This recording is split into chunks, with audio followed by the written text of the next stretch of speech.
O fantastika deyish kerak yo'q. Yiqilib ketyaptimi? Yiqilib ketmayapti. Yo bu Hindiston kinolaridek gravitatsiyaga qarshi chiqyaptimi? Hindiston kinolarini bilamiz, ha? Shohruxxon kimnidir yengilidan bir shapaloq tortsa, 10 marta havoda aylanib 20 metr nariyoqqa borib tushadi. Xohlasa havoda qolib ketishi ham mumkin, u Shohruxxonni xohishiga bog'liq. Fizika qonunlariga bog'liq emas. Fizika qonunlari ularni aylanib o'tadi.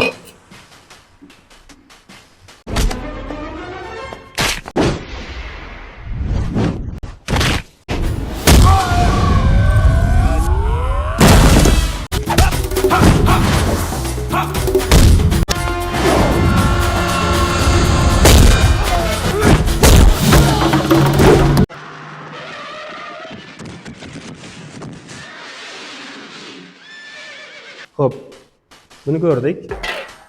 Yarimidan o'tsa yiqilyapti.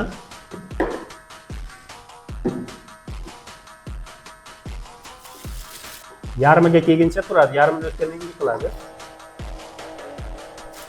Nimaga shunday bo'ladi? Ostida og'ir temir bo'lgani uchun.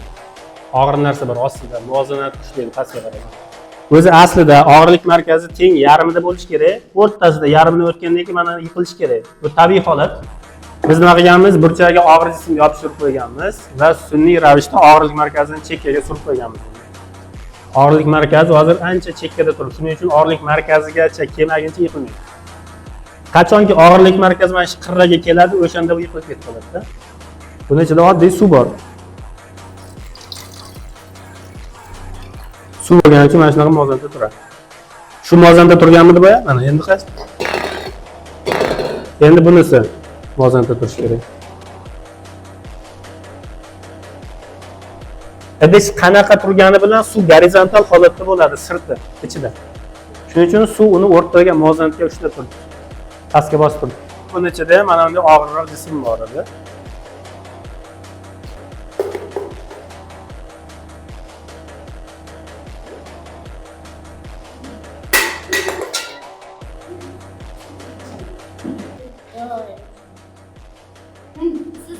Og'irlik bor.